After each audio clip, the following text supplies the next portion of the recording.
ke makam bonda oleh Usman Awang.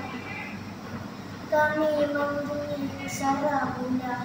Sunyi pagi disinari suria, wangi berseri puspa kemboja menyambut kami mewakili bonda. Tegak kami di makam sepi, lalang-lalang tinggi berdiri.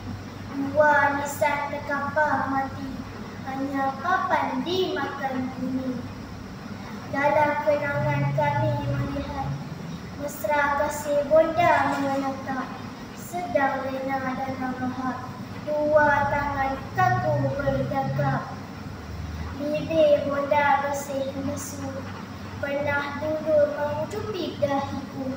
Kini ku rasakan kasihnya lagi, meski jauh dibatasi bumi. Nisan batu kami tegakkan, tiada lagi lalang memanjang. Ada doa kami kumpulkan, air mawar kami siram. Senyum kemboja mengantar kami meninggalkan makam sepi sendiri. Damailah bonda dalam pengabadian, nisan kedua menghadap Tuhan. Begitu bakti kami berikan, tiada sama bonda melahirkan. Kasih bonda tiada sempadan, kemuncak bumi kemuliaan insan.